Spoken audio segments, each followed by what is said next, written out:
Lo que dices recibes. Tus palabras están cargadas de dinamita. Este es un libro de Dan Gazzard.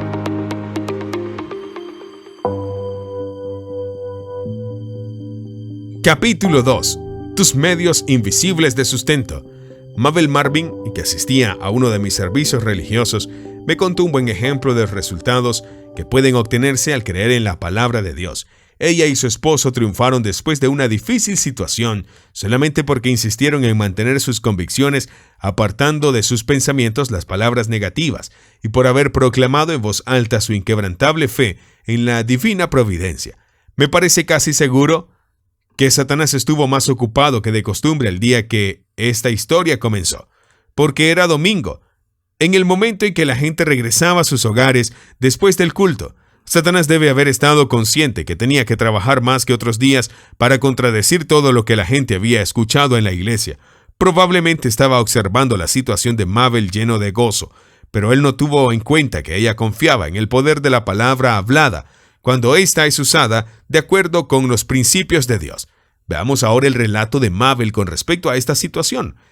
El sermón de esa mañana de enero había tratado del beneficio que se obtiene empleando palabras que expresen pensamientos positivos cuando nos enfrentamos con alguna dificultad. Cuando todo parece que sale mal, nuestro ministro nos había dicho que, puesto que sabemos que a los que aman a Dios, todas las cosas le ayudan a bien. Romanos 8:28.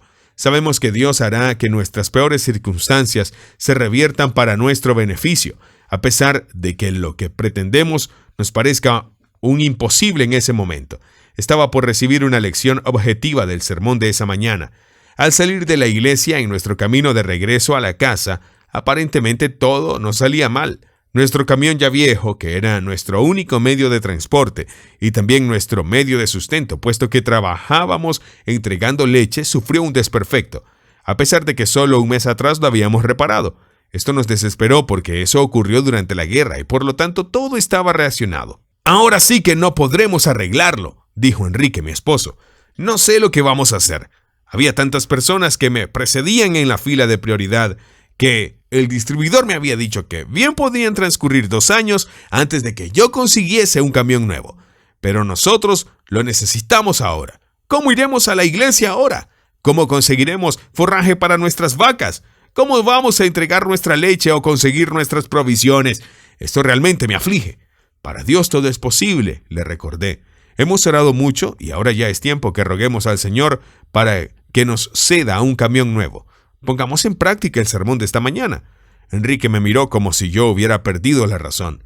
Vaciló, pero luego dijo: «Supongamos que se lo pedimos y sin embargo no conseguimos el camión nuevo. ¿Cómo vamos a saberlo nunca si no lo intentamos?», le respondí. «Yo voy a comenzar a pedirle al Señor desde este mismo instante que nos conceda un camión nuevo, y no dejaré de pedirle hasta que nos lo conceda. El Señor conoce nuestra necesidad, Él la remediará. Dios ha prometido proveer todas nuestras necesidades conforme a sus riquezas en gloria». Filipenses 4:19.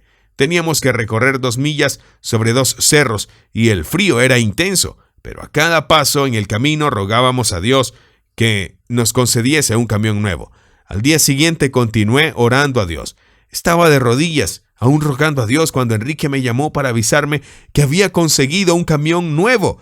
El señor Johnson, el hombre que le llevó hasta el pueblo después de que nuestro camión se rompió, tuvo que parar en la agencia para hacer una diligencia. Un camión había llegado la tarde anterior, pero el hombre que lo había ordenado lo rechazó porque la distancia entre los ejes era muy corta para él.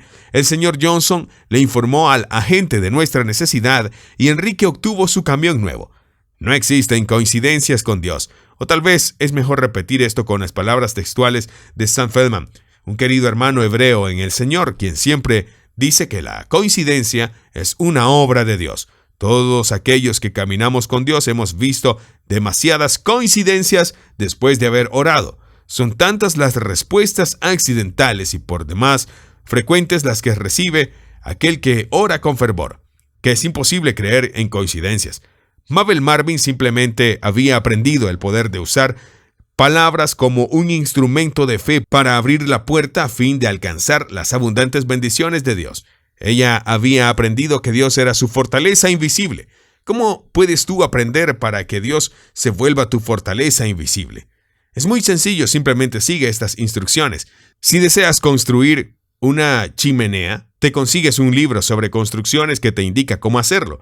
Si deseas saber cómo preparar un pastel, lees un libro de cocina. Si deseas saber cómo hacer que Dios atienda tus ruegos, lees el manual de sus instrucciones. De acuerdo con el Reader's Digest, el gran inventor de Buckminster Fuller cierta vez dijo que el problema con la nave espacial Tierra consistía en que ésta no venía con un libro de instrucciones. Fuller estaba equivocado. La Tierra sí viene con un libro de instrucciones, y ese libro es la Biblia. En lo que a ti y a mí nos concierne, ese es el manual del fabricante que no solamente nos dice cómo manejar la Tierra y sus habitantes, sino que también nos enseña cómo dirigir nuestras solicitudes de servicio a nuestro Creador. Ante todo, nuestro manual nos explica el lenguaje que debemos emplear cuando vamos a pedirle favores a Dios. Porque Dios no responde a sus ruegos. Mucha gente cree que Dios no existe. Eso es como asegurar que Don Gassep no existe, únicamente porque él no contesta el teléfono, de acuerdo con nuestro manual. Sin embargo, hay una razón por la cual Dios no habla a mucha gente. Vuestras iniquidades han hecho división entre vosotros y vuestro Dios, y vuestros pecados han hecho ocultar de vosotros su rostro para no oír. Isaías 59:2. Dios no está muerto, Él simplemente no te está escuchando.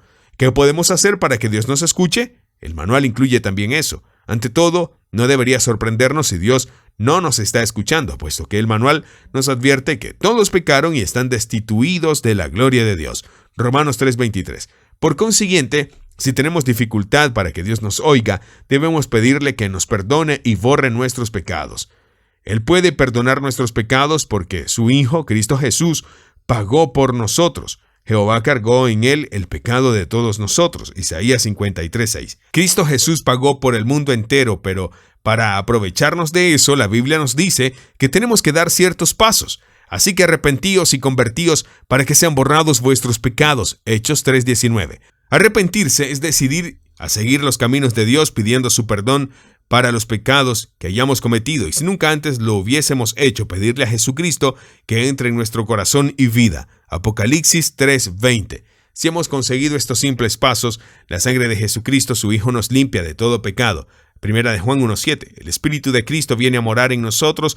Romanos 8:9. Y somos hechos hijos de Dios y herederos. Juan 1:12. Romanos 8:16 al 17.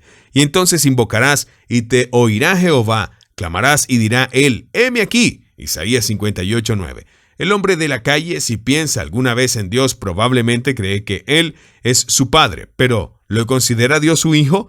Únicamente si dicha persona se ha cobijado bajo las leyes de Jesucristo, arrepintiéndose y aceptando a Jesús como su Señor y Salvador, todos los que han aceptado a Jesús son hijos de Dios. La gente que no conoce a Dios o que recién se está familiarizando con Él, a menudo se sorprende de que Dios haya inventado las delaciones. Sin embargo, las delaciones de Dios nunca nos perjudican. En el mismo momento que tú aceptas a Jesús, tu nombre es registrado oficialmente en el cielo como un hijo adoptivo de Dios, en un registro central llamado el Libro de la Vida del Cordero. Ahora ya tienes el derecho legal en lo que a Dios respecta de llamarte hijo y heredero de Dios, y tienes el derecho de reclamar para ti todos los derechos y privilegios gozados por Jesucristo, quien es el único Hijo de Dios por nacimiento natural.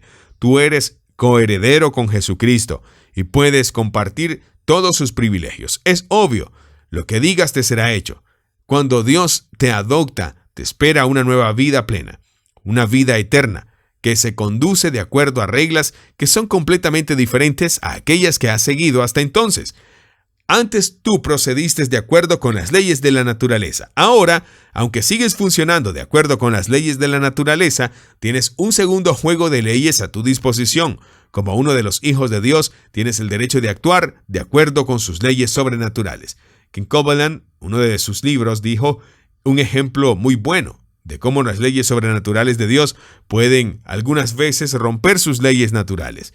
Ken es piloto y conoce mucho de aviones. Él observó que los aviones parecen romper la ley de la gravedad. Sin embargo, en realidad los aviones funcionan de acuerdo a la ley de suspensión, que es otra ley natural que simplemente trasciende los problemas presentados por la ley de la gravedad. En la misma forma, las leyes sobrenaturales de Dios trascienden las leyes naturales de Dios. en cierta forma, que solo Dios sabe. Los hijos de Dios solo necesitan hablar y creer, y lo que ellos digan les será hecho. Alabado sea Dios. Tú no necesitas saber cómo es que la ley de la suspensión trasciende a la ley de la gravedad para viajar en un avión. Y tampoco necesitas saber cómo es que las cosas que tú digas y creas que van a suceder, suceden. Es suficiente con que sucedan.